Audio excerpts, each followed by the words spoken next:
Pemerintah tetap akan meneruskan proyek Rempang Eco City dan berjanji akan menghormati hak-hak warga. Komnas HAM juga sudah bertemu dengan warga Rempang. Lalu apa temuan Komnas HAM dan bagaimana seharusnya pemerintah bersikap dalam penolakan relokasi di Rempang? Kami akan membahasnya bersama Komisioner Komnas HAM Prabianto Mukti Wibowo dan antropolog UI Suraya Abdul Wahab. Selamat petang Bu Suraya, selamat petang Pak Prabianto. Selamat petang, Mbak Cindy. Baik, Pak Prabianto, apa saja temuan dari Komnas HAM terkait dengan penolakan warga adat di Pulau Rempang soal proyek strategis nasional Rempang Eco City ini? Baik, sebagaimana kita ketahui kemarin tanggal 16 hari Sabtu yang lalu, tim dari Komnas HAM telah hadir di tengah-tengah warga, khususnya di warga Kampung Sembulang. Kampung Sembulang ini merupakan kawasan di mana terletak 3 kampung Melayu tempatan yang akan menjadi titik prioritas relokasi pertama. Karena di situ akan dibangun sebuah industri pengolahan pasir kuarsa untuk solar cell. Dan ini yang menjadi pokok masalah karena warga diberikan tenggat waktu pada tanggal 28 September ini mereka harus pindah dari lokasi yang telah ditempati oleh mereka secara turun-temurun. Dari Komnas Puluhan bahkan ratusan tahun kami hal ini terkonfirmasi, artinya keberadaan berpuluh-puluh tahun dari situs-situs atau artefak tradisional yang ada di lapangan, seperti kayak makam-makam kuno ya sejak zaman pendudukan Jepang, kemudian juga ada artefak kebudayaan Melayu kuno yang ada di lokasi yang kami kunjungi.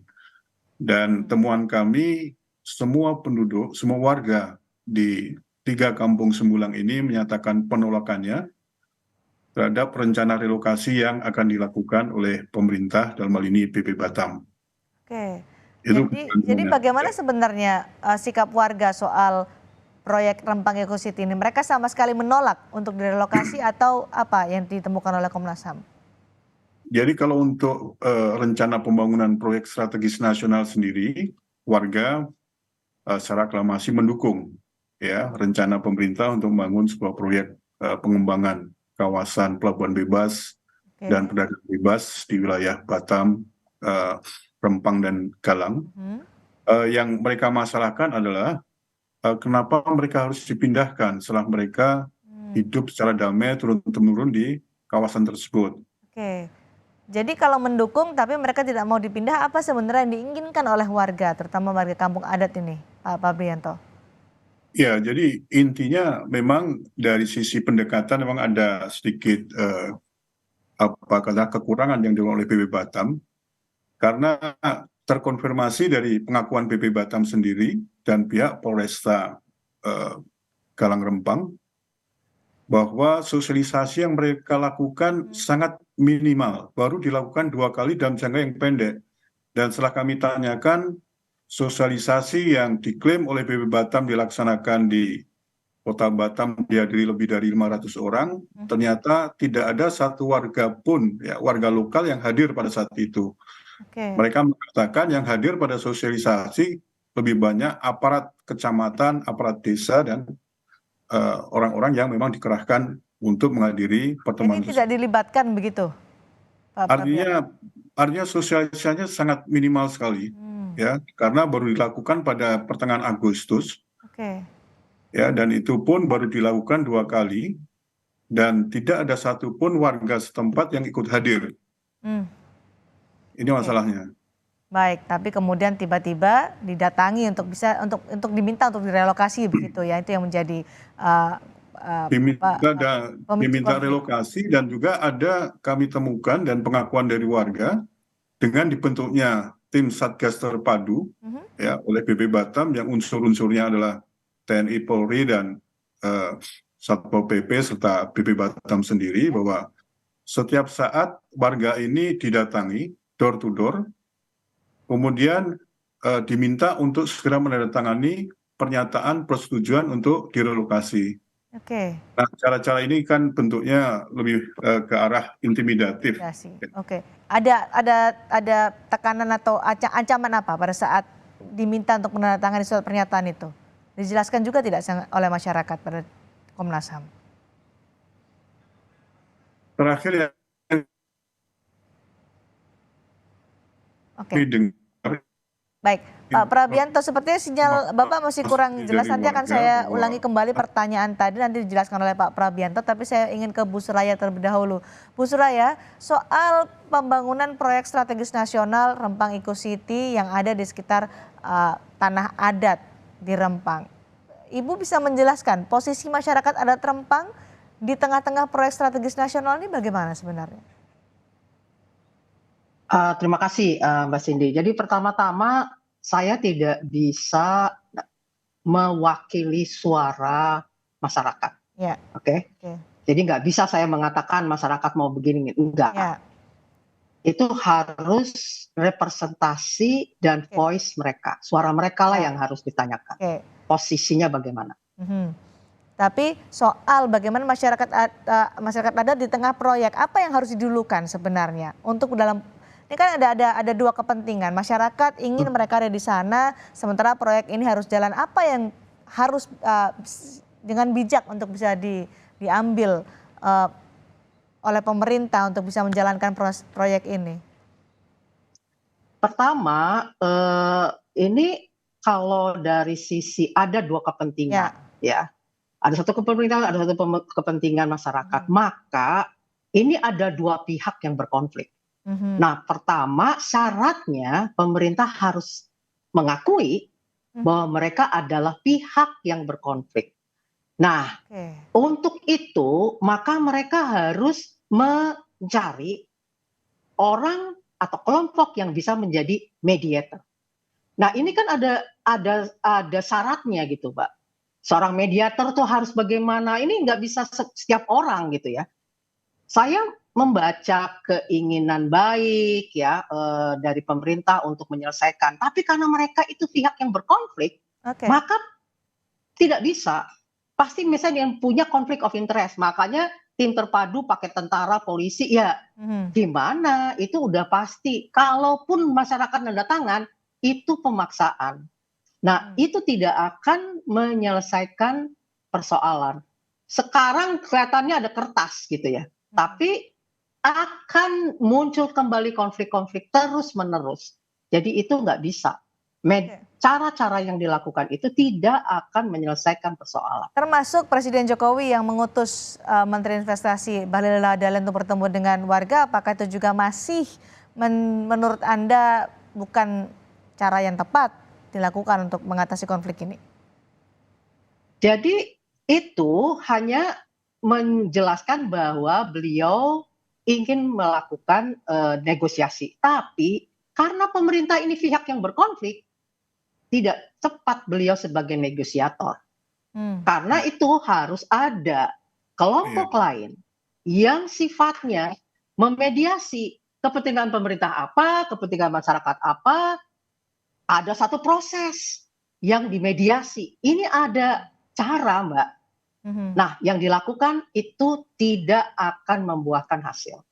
Kalaupun ada pemaksaan apa aja ya, ada kan ada usaha bilang, wah udah nih ada sebagian masyarakat masyarakat, itu akan lewat satu proses yang tidak sustainable karena tidak ada yang namanya mekanisme mediasi. Nah, harus dilakukan oleh seorang mediator yang handal. Yang handal itu dari pihak mana menurut Anda, Bu Suraya? Nah, jadi gini, ada banyak sebenarnya kelompok yang biasa melakukan mediator. Ada, Mbak, kelompok itu. Nah, tapi satu syaratnya, pemerintah harus bersedia merelakan bahwa dia atau pemerintah itu adalah salah satu pihak yang berkonflik. Nah, pertama, tidak boleh memaksakan 28 harus selesai, harus gini, itu nggak bisa. Baik, lembaga atau pihak mana yang paling tepat untuk menjadi negosiator dalam kasus ini? Sebenarnya baik di Jakarta ataupun di Riau sendiri ada kelompok-kelompok ini yang biasa memediasi konflik antara perusahaan. Kalau teman saya ya namanya CRU ya, Conflict Resolution Unit. Terus ada saya lupa di Riau Berarti ada lembaga juga independen begitu ya, Bu Suraya? lembaga independen, yes. Oke, lembaga independen yang harusnya bisa menjadi mediator atau negosiator. Nah, soal konflik ini kan kita berkonflik dengan masyarakat adat. Bagaimana sebenarnya menempatkan masyarakat adat dalam kasus seperti ini? Ketika ada proyek strategis nasional, menempatkan mereka di mana? Apakah didahulukan atau bisa hidup berdampingan seperti yang diinginkan tadi, mendukung tapi tidak mau direlokasi? Bagaimana sebenarnya Bu Suraya? Ya, setiap masyarakat adat itu punya cara dan aspirasi ya. Nah, jadi yang harus diperjelas adalah aspirasi apa mereka itu. Nah, dari teman-teman Komnas mengatakan mereka nggak mau dipindahin. Nah, itu aspirasi mereka. Tapi kan itu aspirasi itu harus diperjelas, persisnya tuh bagaimana. Dan harus dilakukan dengan orang di masyarakat yang representasi mereka. Maka mediator sebelum melakukan mediasi itu harus menyiapkan pihak-pihak, siapa dari pihak masyarakat yang representasi, dianggap representasi suara mereka. Tidak bisa diasumsikan camat atau kepala desa, nggak bisa begitu. Itu harus ada proses di dalam masyarakat, siapa yang dianggap mereka sebagai representasi. Nah, baru setelah itu diadakan satu proses mediasi, dialog, dan kalau mereka tidak mau dipindahkan, sementara ada ini, nah berarti kan take and give-nya bagaimana?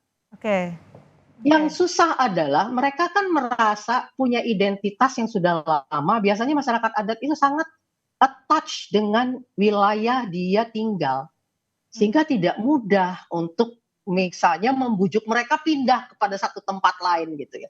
Nah, ini yang harus didalami. Biasanya masyarakat adat itu yang membuat mereka itu tidak bisa begitu saja diminta pindah. Baik, Pak Prabianto, kepada Komnas HAM apa yang diinginkan oleh warga? Mereka mendukung tapi tidak mau direlokasi. Apa persisnya keinginan dari warga adat? Baik, Mbak Cindy. Sebelum saya jawab itu, saya sangat mendukung sekali apa yang disampaikan oleh Ibu Suraya tadi ya. Artinya karena yang berkonflik ya dua belah pihak dalam hal ini pemerintah dan warga memang diperlukan mediasi. Dan tentunya sesuai dengan mandat Undang-Undang HAM, Undang-Undang 39 tahun 99, Komnas HAM itu diberikan mandat ya untuk melakukan fungsi mediasi. Itulah yang kita lakukan. Ya, artinya Komnas HAM melakukan proses mediasi tersebut dengan telah melakukan tahapan-tahapan awal melalui kegiatan pramediasi. Jadi kunjungan kami ke warga kemarin hari Sabtu itu juga dalam rangka pramediasi. Dan dua kali kami juga sudah melakukan pramediasi dengan pihak pemerintah, dalam ini BP Batam, Pemprov Kepri maupun pihak Polda. Ya. Tetapi nampaknya memang kalau dilihat dari situasi saat ini, BP Batam belum bisa memutuskan untuk menaikkan katakanlah penanganan ini melalui mediasi karena mereka tentunya sangat bergantung pada keputusan pemerintah pusat. Ya, jadi BP Batam hanya sebagai pelaksana. Nah, berkaitan dengan hal ini, Mbak Cindy, kami di Komnas HAM menindaklanjuti pramediasi yang sudah kita lakukan. Kita akan melakukan koordinasi di tingkat pemerintah pusat dengan mengundang tentunya para menteri yang terkait dengan kegiatan pembangunan PSN ini. Kita akan segera sampaikan permasalahan dan memberikan rekomendasi kepada mereka. Tentunya nanti harapannya pemerintah pusat bisa memberikan arahan yang lebih baik kepada BP Batam di dalam penanganan sengketa ini. Baik, Komnas HAM juga tadi menyatakan bahwa ada tekanan atau intimidasi yang dilakukan oleh pihak keamanan kepada warga untuk minta segera direlokasi, untuk bisa direlokasi. Ada pelanggaran HAM yang ditemukan oleh Komnas HAM? Disitulah kami menduga memang ada potensi pelanggaran HAM. Jadi paling tidak 3 hal yang kita sedang dalami saat ini untuk bisa mengambil sebuah kesimpulan ada tidaknya pelanggaran HAM. Yang pertama adalah penanganan kepolisian pada saat terjadi kerusuhan tanggal 7 September ya. Di situ kita tahu ada penembakan gas air mata yang lokasinya tidak jauh dari sekolah, sehingga menimbulkan korban di para pihak siswa dan guru. Kemudian kita lihat tadi ada intimidasi yang dilakukan oleh aparat setempat di dalam memaksa warga untuk menandatangani pernyataan bersedia untuk direlokasi. Ini juga tentunya bisa mengarah pada dugaan pelanggaran HAM. Oke, Ya. baik. Pak Prabianto, juga soal tanggal 28 ini kan menjadi tenggat atau batas akhir untuk pengosongan lahan. Apakah menurut Anda tepat tanggal 28 itu harus segera dikosongkan, atau seperti tadi ada dari Komisi 6 DPR dari Baik. fraksi Partai Demokrat, hentikan dulu sementara, duduk bersama dulu. Menurut Anda yang paling bijak bagaimana? Ya, artinya sudah berapa kali Komnas HAM meminta kepada pihak-pihak terkait, dalam hal ini pemerintah ya, untuk menghentikan. Pada waktu itu yang kita minta adalah penghentian kegiatan pengukuran oleh BP Batam, karena ini adalah pemicunya. Sosialisasi tidak dilakukan secara maksimal, tapi mereka langsung melakukan pengukuran tanah warga. Ini tentunya menimbulkan reaksi, menimbulkan penolakan dari warga. Ya. Nah, sehingga kita minta supaya dihentikan kegiatan pengukuran oleh BP Batam. Kemudian, ya, dalam hal relokasi, tentunya kami sudah beberapa kali juga sampaikan, jangan direlokasi dulu sebelum hunian, ya, hunian tempat baru bagi warga itu sudah selesai dibangun. Karena kalau janji dari BP Batam itu adalah mereka akan membangun dalam waktu 1 sampai 2 tahun. Sementara warga harus direlokasi pada minggu depan misalnya. Mereka akan ditampung sementara di rumah-rumah susun di Kota Batam. Ini kan secara sosial budaya akan menimbulkan konflik juga, karena mereka tentunya tercabut dari kehidupan mereka yang selama ini telah turun-temurun. Ya, belum lagi masalah pekerjaan, masalah sekolah anak-anak, dan seterusnya. Ini tentu akan merupakan beban yang berat bagi warga. Titik tengah inilah yang sedang dicari ya oleh warga dan juga pemerintah. Mudah-mudahan ada titik tengah dan ada kesepakatan dari dua belah pihak. Terima kasih Pak Prabianto, terima kasih juga Ibu Suraya sudah berbagi pendapat bersama kami di Sapa Indonesia malam hari ini.